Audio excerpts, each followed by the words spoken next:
ঘটনাটি সেই সময়কার যখন আমি যশোরের একটি প্রত্যন্ত গ্রামের মাদ্রাসায় শিক্ষকতা করতাম এবং সেইখানকার একটি মসজিদে ইমামতি করতাম। ঘটনার সময়কাল ১৯৯৬। তখনকার সময়ে গ্রামাঞ্চলে বিদ্যুৎ ছিল না। সন্ধ্যা লাগলেই মানুষজন ঘুমিয়ে পড়ত। যেহেতু গ্রাম ছিল, ওই সময়টাতে সব অঞ্চলে বিদ্যুৎ ছিল না, আর গ্রামাঞ্চলে তো একদমই না। যার কারণে যশোরের ওই গ্রামটাতে মানুষ সবাই খুব দ্রুত ঘুমিয়ে পড়ত। সঙ্গত কারণেই আমি সেই গ্রামের নাম উল্লেখ করতে পারছি না। আমি একজন দরিদ্র কৃষক পরিবারের ছেলে। জেনারেল লাইনে পড়ানোর মতো টাকা পয়সা আমার বাবার কাছে ছিল না। সে মানুষের ভূমি চাষ করে টুকটাক যা রোজগার করত, ফসল হতো, তা দিয়েই আমাদের দিনকাল চলতো। তো আমাকে মাতবার সাহেবের মাদ্রাসায় ভর্তি করিয়ে দেন। সেইখানে আমার বাবা এবং মাস্টার মশাইয়ের অনুরোধে আমার পড়াশোনা ফ্রি করে দেওয়া হয় এবং আমি এরকমভাবে পড়তে থাকি। যাই হোক, পড়াশোনা শেষ করে যখন আমি হাফেজি শেষ করলাম, আমি হাফেজি পড়ার আগকালীন থেকেই টুকটাক ইনকাম করার চেষ্টা করতাম এবং বাড়িতে দেওয়ার চেষ্টা করতাম। তো এরকমই ইনকামের উদ্দেশ্যে যখন আমার হাফেজি পড়া শেষ হয়ে যায়, তখন আমি আমার এলাকার দিয়ে একটা মসজিদে ইমামতি করেছি। এর পরবর্তীতে ভালো পড়াশোনা করার জন্য আমি যশোরে চলে আসি। যশোরে 2 বছর পড়ার পরে আমি একটা মসজিদে ইমামতির দায়িত্ব পাই এবং তারপর থেকে সেই অঞ্চলের ছাত্রদেরকেও মক্তবে পড়াই। তো এরকমভাবেই আমার দিন প্রথম ওইখানে ভালোই কাটছিল। প্রত্যন্ত একটা অঞ্চল, আর ওই সময়ের গ্রাম কেমন ছিল সেটা আপনাদের সবারই ভালো জানা ছিল। ছোটবেলা থেকেই আমার কণ্ঠ খুবই চমৎকার ছিল, আর চেহারাও খুবই সুন্দর ছিল। আর এই কারণেই আমি যেখানে যেতাম সেখানে আমার কণ্ঠ এবং আমার কণ্ঠে তিলাওয়াত শুনে মানুষজন অবাক হয়ে যেতেন। আমার নামাজ পড়ার জন্য দূর দূরান্ত থেকে আমার পেছনে দাঁড়াতেন, কারণ আমার কণ্ঠ নাকি এত সুন্দর যে তারা দূর দূরান্ত থেকে আমার পেছনে নামাজ পড়ার জন্য চলে আসতেন। আমি মাঝে মধ্যে রাত্রেবেলা গলা ছেড়ে দিয়ে কোরআন তিলাওয়াত করতাম। আমি মসজিদের কোয়ার্টারে থাকতাম। মসজিদের কোয়ার্টার বলতে আমাকে থাকার জন্য পাশেই ছোট ছাপড়ার মতো একটা জায়গা করে দেওয়া হয়েছিল। তখন তো বেশিরভাগ মসজিদই পাকা ছিল না, এই মসজিদটাও পাকা ছিল না। চারিপাশে টিনের বেড়া এবং উপরেও টিনের বেড়া, মোটামুটি একটু উন্নত বলা যেতে পারে। ইমাম থাকার জন্য সাইডেই ছোট্ট একটা টুকরির মতো বানানো হয়েছিল। আমিও সেইখানেই থাকতাম। একদিন এশার নামাজের কথা।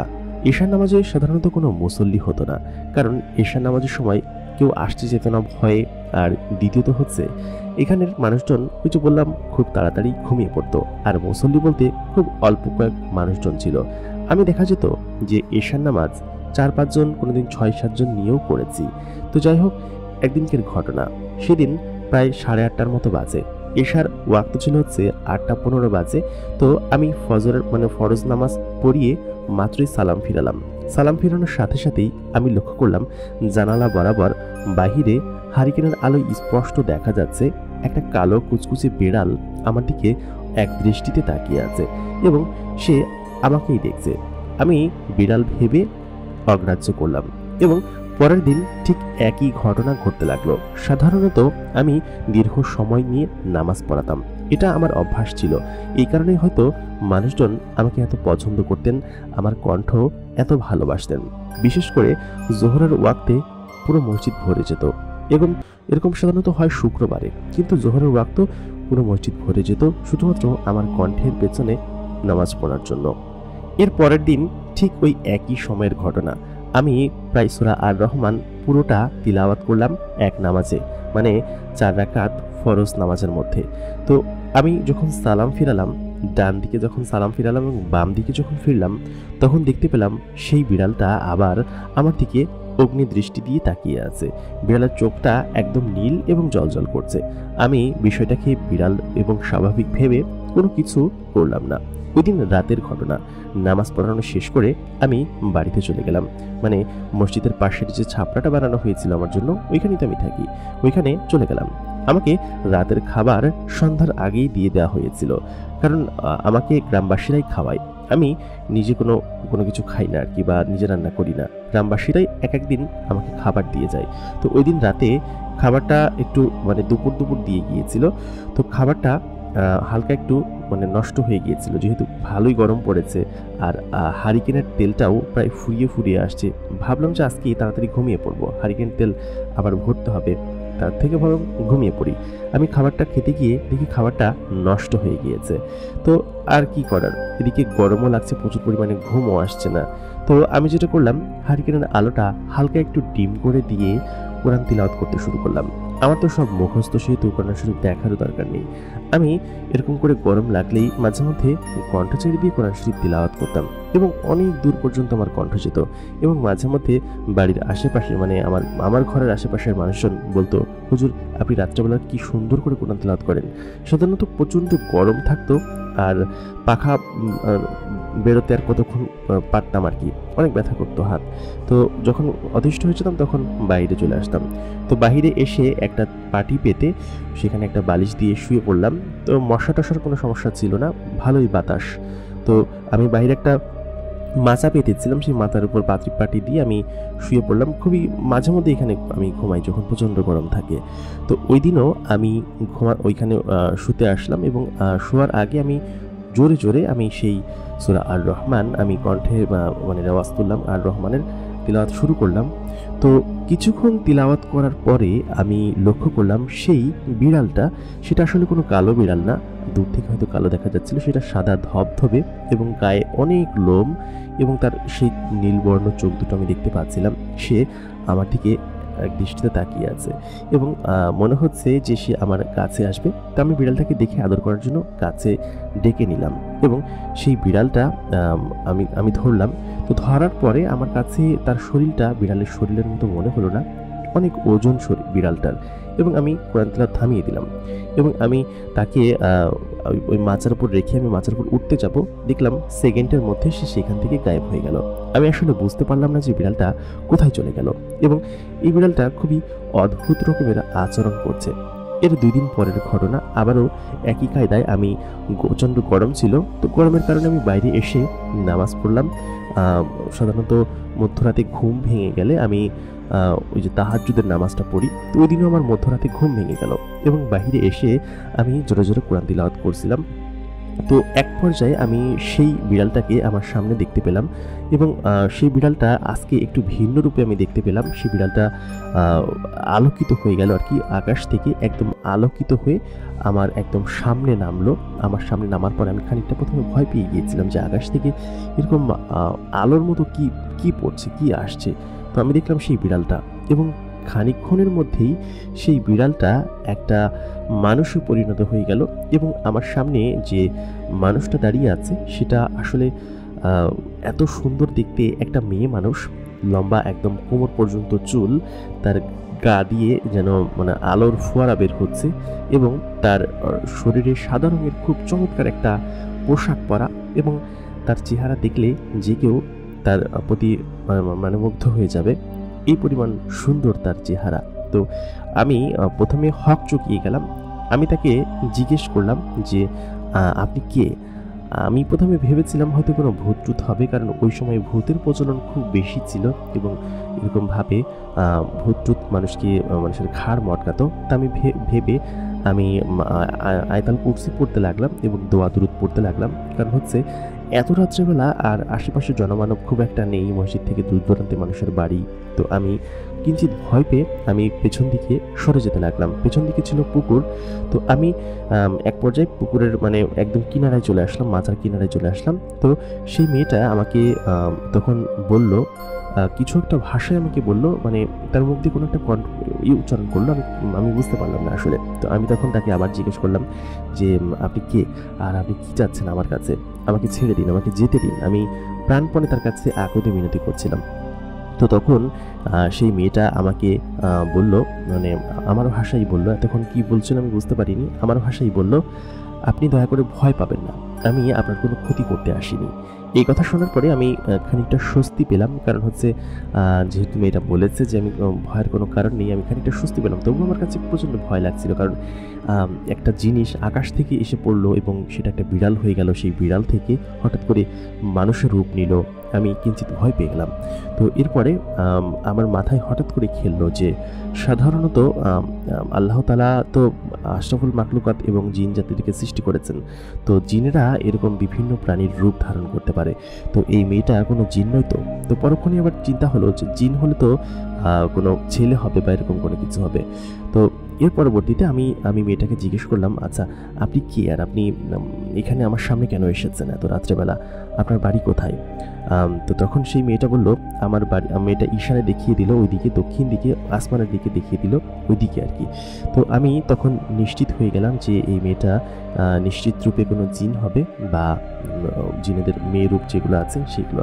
তো আমি তাকে আবার জিজ্ঞেস করলাম যে তোমার নাম কি? এখন আমাকে জানালো তার নাম হচ্ছে মহুয়া এবং সে ওই উপরে থাকে। আমি তখন তাকে ভয়ে ভয়ে জিজ্ঞেস করলাম, আপনি উপরে থাকেন মানে? আপনি কে, আপনার পরিচয় দিন, আপনাকে আমার ভীষণ ভয় লাগছে। তখন সেই মেয়েটা আমাকে বলল যে আপনি একদমই ভয় পাবেন না, আমি আপনার কোনো ক্ষতি করতে আসিনি, আমি প্রতিদিন আপনার কণ্ঠে কোরআন তিলাওয়াত শুনতে আসি, এছাড়া আর কিছু না। তখন আমি আবার তাকে বললাম, আপনি কে, আপনার পরিচয়টা দিন দয়া করে, আমি আপনাকে ভীষণ ভয় পাচ্ছি। তারপর সেই মেয়েটা তার সুন্দর কণ্ঠে, এবং তার কণ্ঠটাও এত চমৎকার ছিল, মনে হচ্ছিল যে আমার কণ্ঠ তার কাছে একদম ফিকে। তো সেই মেয়েটা আমার কাছে এগিয়ে আসার চেষ্টা করলো, আমার থেকে অনেকটা দূরে ছিল, 7-8 হাত দূরে ছিল, দূর থেকে আমি দেখছিলাম। তো আমার কাছে যখন এগিয়ে আসলো তখন আমি মৃদু একটা মিষ্ট সুঘ্রাণ পাচ্ছিলাম, তার শরীর থেকেই মনে হয় সুঘ্রাণটা আসছিল। তো সেই মেয়েটা আমার কাছে যখন আসলো, আমি ভাবলাম কি যে কাছে আসবেন না দয়া করে, আমি আমার কোনো ক্ষতি করবেন না, আমি এরকমভাবে ভয় পাচ্ছিলাম এবং আমার তখন গা ঘেমে একদম চৌচির অবস্থা। তখন সেই মেয়েটা আমাকে বলল, আপনি ভয় পাবেন না, আমি আপনার কোনো ক্ষতি করব না, আপনার কণ্ঠে কোরআন তিলাওয়াত শুনতে আমার খুব ভালো লাগে, এই জন্য আমি আপনার কাছে আসি। আমি তখন বললাম যে আপনি কখন আসেন, আপনি তো আজকেই আসলেন আমার কাছে। তখন মেয়েটা জানান দিল যে আপনি সেদিন যখন মসজিদে নামাজ পড়াচ্ছিলেন তখন আমি এদিক দিয়েই যাচ্ছিলাম, তো আমি উপর থেকে আপনার ওই কণ্ঠের প্রেমে পড়ে যাই এবং আপনাকে আমি ওই নিচে যখন আসি, যখন দেখি যে আপনি এরকমভাবে নামাজ পড়াচ্ছেন, তো আমার বিষয়টা খুবই ভালো লাগে। সেদিন থেকেই আমি আপনাকে ফলো করছি এবং আপনার এই কণ্ঠে আপনি যখন কোরআন তেলাওয়াত শুরু করেন বা আপনি যখন নামাজ পড়ান, 5 ওয়াক্ত নামাজের সময়ই আমি মসজিদের বাইরে বসে থাকি এবং আপনার কোরআন তেলাওয়াত শুনি আপনার কণ্ঠে। তো এই কথা শোনার পরে আমি কিঞ্চিৎ ভয় পেয়ে যাই এবং আমি 100% শিওর হয়ে যাই যে এটা নিশ্চিত কোনো জিন হবে। তো আমি তাকে বললাম যে আপনার পরিচয় কি? তো তখন সে বলল কি যে আমি হচ্ছে কি ওইখানে থাকি, সে দেখিয়ে দিয়ে বলল, এবং কি একটা জায়গার নাম বললো, আমার সঠিক মনে নেই সেই জায়গাটার নাম, এবং তার নাম মহুয়া এবং সে হচ্ছে একটা জিন, মানে মেয়ে জিন, মানে আমরা যেটাকে পরী বলে থাকি। তো আমি অনেক অনেক শুনেছি জিনেদের ব্যাপারে, কিন্তু মেয়ে জিনদের ব্যাপারে শুনিনি, এবং মেয়ে জিন যে এত সুন্দর হয় আমি আসলে আমার কল্পনার বাইরে। এরপরে মেয়েটা ওইখান থেকে চলে যায়, এমনিতেই চলে যায় না, ওই সময় হচ্ছে ফজরের আজানের সময় হয়ে যায়। তো ওই দিক দিয়ে হচ্ছে কি এক পথচারী যাচ্ছিল, তো সে আমাকে দেখে ডাক দেয়। তো ওই সেকেন্ডের মধ্যেই ওই মেয়েটা এখান থেকে হাওয়া হয়ে যায় এবং আমি যখন দেখি যে সামনে সেই মেয়েটা নেই, তো সেই লোকটা হচ্ছে এসেছিল আমার কাছেই, তার মেয়ের একটা সমস্যা হয়েছে, মানে ভয় পেয়েছে, সে আমাকে নিয়ে গিয়েছিল ঝাড়ফুঁক করানোর জন্য, আজানের সময় হয়নি আসলে, তখন দুইটা বাজছিল। তো আমি তার সাথে গেলাম এবং সেখানে ঝাড়ফুঁক করিয়ে মানে দোয়া পানি পড়া দিয়ে তাকে দিয়ে চলে আসলাম। তো মানে এগুলো ঘটনা শুরু করে 97-এর মাঝখান দিয়ে, মানে হচ্ছে প্রায় 8-9 মাস পরে, ওইখানে যাওয়ার 8-9 মাস পর থেকে এই ঘটনা ঘটা শুরু করে। তো ওই দিনকে পরের দিন সন্ধ্যার দিকে, মানে যখন ঈশার নামাজ পড়ানো শেষ হয়ে যায়, সেই মেয়েটা আবার আমার ঘরের মধ্যে আসে এবং ঘরের মধ্যে আসার পরে ওই দিন সরাসরি ঘরের মধ্যে প্রবেশ করে। আর যেহেতু গরম ছিল, আমি পাখা এরকম করছিলাম, তো আমি তার সুঘ্রাণ শুনে, তার শরীরের ঘ্রাণ শুনে আমি বুঝতে পারি যে ও এসেছে এবং সে আমাকে অনুরোধ করে যে আমি চলে যাব, আপনি শুধুমাত্র আমাকে একটু কোরআন তিলাওয়াত করে শোনান, আমি চলে যাব, আমি এখানে থাকবো না, আমি চলে যাব, আপনি অল্প একটু কোরআন তেলাওয়াত করে শোনান, আপনার কণ্ঠে কোরআন তেলাওয়াত না শুনলে আমার আসলে ভালো লাগে না কিছু, আমার আসলে ঘুম আসে না। তো এরপরে আমি ভয়ে ভয়ে আসলে তাকে আমি কোরআন তিলাওয়াত করতাম। তো কণ্ঠ একটু টানা হতো, একটু ধরা হতো, কারণ ভয় পেতাম আমি। তো এরকম করে সে প্রায় দিনই আসতো আমার কাছে, মাঝে মধ্যে আসতো, এবং একটা সময় এমন হলো যে সে আসার পরিমাণ বাড়িয়ে দিল, সন্ধ্যা রাতেও আসতো, আবার শেষ রাতেও আসতো।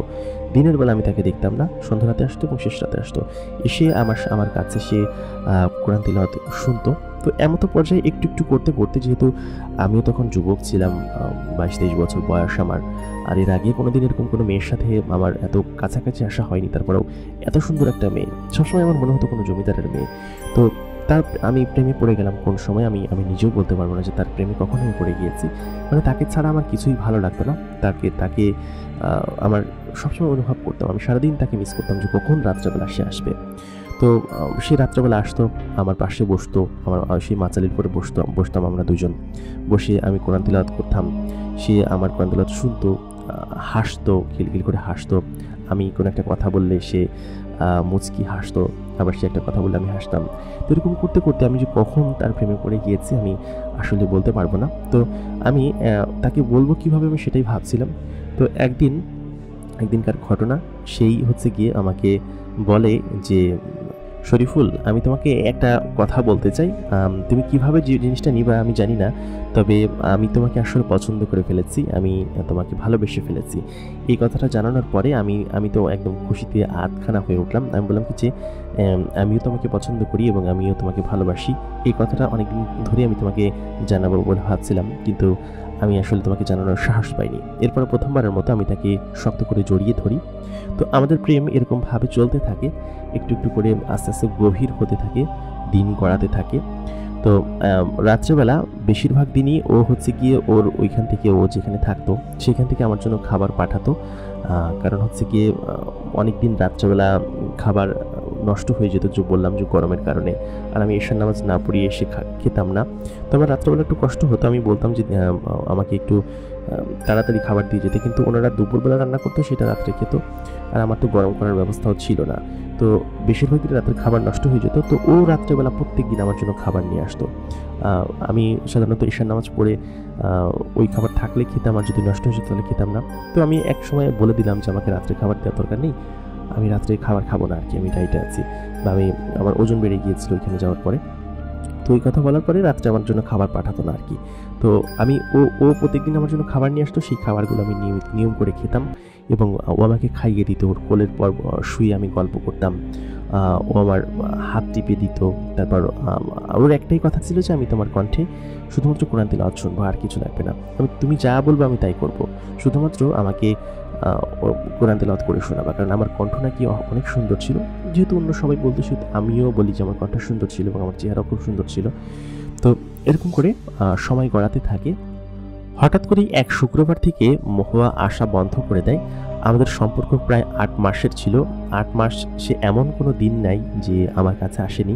হঠাৎ করেই, মানে কোনো কারণ নেই, হঠাৎ করে মহুয়া আসা বন্ধ করে দেয়। তো আমি তো একদম পাগল হয়ে যাই। আমি ঠিকমতো নামাজ পড়াতাম না, আমি কোনোভাবেই মানে একদম মরা হয়ে গিয়েছিলাম। কারণ হঠাৎ করেই একজনের সঙ্গী, যেমন আদম হাওয়া যখন আলাদা হয়ে গিয়েছিল, তাদের দিন কেমন কাটতো, কেমন কষ্টে কাটতো, সেটা তো আপনাদের সবারই জানায়। আমার অবস্থা এরকম হয়ে গিয়েছিল, একদম পাগলের মতো হয়ে গিয়েছিলাম। মানে নামাজ পড়াতাম না ঠিক মতো, সবাই কমপ্লেন দিত, হুজুর আপনি নামাজ পড়ার না আগের মতো, আপনি কেমন যেন হয়ে গিয়েছেন। আসলেই তো আমি কেমন হয়ে গিয়েছি, মানে আমার মধ্যে সেই বোধটা ছিল না, আমি মহুয়া করতাম শুধু। তো এরকম করার পরে আমাকে একদিন বলে কিছু, হুজুর আপনার নিশ্চয়ই ছুটি দরকার, আপনি বাড়িতে চলে যান। প্রায় সপ্তাহখানিক পরে আমাকে এখান থেকে জানায়, কারণ ঠিকমতো নামাজ পড়াতাম না। আমি সারাদিন পড়ে থাকতাম, রাতে ঘুম আসতো না, আমি ওকে মনে করে কান্না করতাম। হঠাৎ করে আসা বন্ধ করে দিল, কিসের জন্য আমি জানি না। আসার 2 সপ্তাহ, মানে যখন বন্ধ করে দিল আসার, তখন তার 2 সপ্তাহ আগে মহুয়া আমাকে জানিয়েছিল যে, আমি মহুয়াকে বলেছিলাম যে, পরীটাকে বলেছিলাম যে আমি আসলে এরকম হারাম সম্পর্কে থাকতে চাই না। আমি যেহেতু একজন হুজুর, আমি কোরআন চর্চা করি, আমি দিনই শিক্ষা দিই, সেহেতু আমার এরকম উচিত না, চলো আমরা বিয়ে করে ফেলি, আমরা দুজন বিয়ে করে একসাথে থাকি, কি বলো? তো মহুয়া রাজি হয়েছিল, বলেছিল কি যে আচ্ছা ঠিক আছে, আমি তোমাকে বিয়ে করব এবং কিছুদিনের মধ্যেই আমরা করব, ঠিক আছে, আমাকে কিছুদিন সময় দাও। তো আমিও বললাম কি আচ্ছা ঠিক আছে, যেহেতু আমাদের ভালোই চলছিল। তো ওই ঘটনার সপ্তাহখানিক পরেই মহুয়া আসা বন্ধ করে দেয়। তো আমি মনে মনে চিন্তা করতে থাকি যে মহুয়া কেন আসা বন্ধ করে দিল, আমি বিয়ের কথা বলেছি সেই জন্য। তো আমার একদম পাগলের মতো অবস্থা হয়ে গিয়েছিল। আমার আব্বা মা হচ্ছে, আমি আমার এই ঘটনাটা আমার মাকে জানানো বলে ভেবেছিলাম। আমার মার সাথে আমি খুব কাছাকাছি আর কি, আমাদের সম্পর্ক খুব ভালো ছিল। আমি মাকে জানাবো বলে ভেবেছিলাম। আমি দীর্ঘ 1 বছর আমি বাড়িতে যাই না, টাকা পাঠাই কিন্তু আমি বাড়িতে যাই না। তো আমি আমার আব্বা এবং আম্মা এসে আমাকে নিয়ে গেল, এবং নিয়ে যাওয়ার পরে মানে আমি একদম পাগলের মতো হয়ে গিয়েছিলাম এবং আমার আমার চেতন বোধ বা বোধ শক্তি কোনো কিছুই ছিল না। আমি একদম অচেতন অবস্থায় থাকতাম, কান্নাকাটি করতাম এবং মহুয়া করতাম সারাদিন রাত। তো ওই দিনকের পরে মহুয়া আর কোনোদিন আসেনি, আর কোনোদিন আমার কাছে আসেনি। আমি প্রায় ১.৫ মাসের মতো পাগলের মতো ছিলাম এবং ১.৫ মাসের মধ্যে ও আমার সাথে কখনো যোগাযোগ করেনি। তো আস্তে আমি স্বাভাবিক হতে শুরু করি। আমার বাবা-মা আমাকে চিকিৎসা করায়। তো আচ্ছা, মহু আমাকে জানিয়েছিল যে ওর এলাকার যেসব জিনেরা আছে তারা নাকি মানুষের সাথে মেশা পছন্দ করে না। এটা আমাকে একবার জানিয়েছিল। তো এরপরে মহু আমার কাছে আর কোনোদিন আসেনি। আমি আসলে তাকে খুব বেশি অনুভব করি। সে কোথায় গিয়েছে আমি তাকে এখন পর্যন্ত ডাকার চেষ্টা করি, কোথায় তুমি, কোথায় গেলে? তো আমার যতটুকু মনে হয় যে সম্ভবত যেহেতু জিনেদের মানুষের সাথে মেশার রেওয়াজ নেই, ওরা হয়তো বিষয়টা জানতে পারে অথবা মহুয়া হয়তো আমার কথা জানায় বাড়িতে যে আমি এরকম একটা ছেলেকে পছন্দ করি। তো এর পরবর্তীতে হয়তো মহুয়াকে ওরা আটকে রেখেছে বা বিয়ে দিয়ে দিয়েছে কিনা আমি জানি না। তবে ও আমার কাছে এর পরে আর কোনোদিন আসেনি। এই ঘটনার পরে দীর্ঘ প্রায় ২৮ বছর কেটে গিয়েছে, ২৭ বছর হবে, ২৭-২৮ বছর হবে কেটে গিয়েছে। তো এর পরবর্তীতে আমি প্রায় ২-৩ বছর আমি মহুয়ার জন্য অপেক্ষা করেছি। মহুয়া আসেনি। তারপরে আমার বাড়ি থেকে আমাকে জোর করে বিয়ে দিয়ে দেয়। তো এরপরে আমি ওর জন্য অপেক্ষা করি। এখন পর্যন্ত আমি অপেক্ষা করি। আমি আমার জীবনের শেষ পর্যন্ত আমি ওর জন্য অপেক্ষা করব। ও যদি আমার একদম জীবনের শেষ মুহূর্ত মানে শেষ সজ্জায়ও আসে, তাও আমি অনেক খুশি হব। কারণ আমার জীবনের প্রথম ভালোবাসা ছিল মহুয়া এবং আমি চেয়েছিলাম ওর সাথে সংসার করতে। কিন্তু আমি আসলে ওকে পাইনি। ও কোথায় গেল আমি সেটাও বলতে পারবো না। আমার এখনো ভেবে খুব বেশি কান্না পায়। আশা করি আজকের ঘটনাটি আপনাদের কাছে ভালো লেগেছে। ভালো লাগলে অবশ্যই লাইক করবেন। কোনো প্রশ্ন থাকলে কমেন্ট করে জানাবেন। এতক্ষণ কণ্ঠে আমি ইমরান আপনাদের সাথে ছিলাম। আমাদের কাছে ঘটনাটি পাঠিয়েছে চুয়াডাঙ্গা থেকে। আপনাদের কাছে যদি এরকম কোনো ঘটনা থেকে থাকে আমাদেরকে ইমেইল করে জানাতে পারেন। আমাদের ইমেইলের ঠিকানা ভিডিও ডিসক্রিপশনে পেয়ে যাবেন এবং আমাদের ফেসবুকের ঠিকানাও আমাদের ভিডিও ডিসক্রিপশনে পেয়ে যাবেন। দেখা হবে পরবর্তীতে এমন কোনো জীবনের ঘটনা নিয়ে। ততক্ষণ পর্যন্ত ভালো থাকুন, সুস্থ থাকুন। খোদা হাফেজ।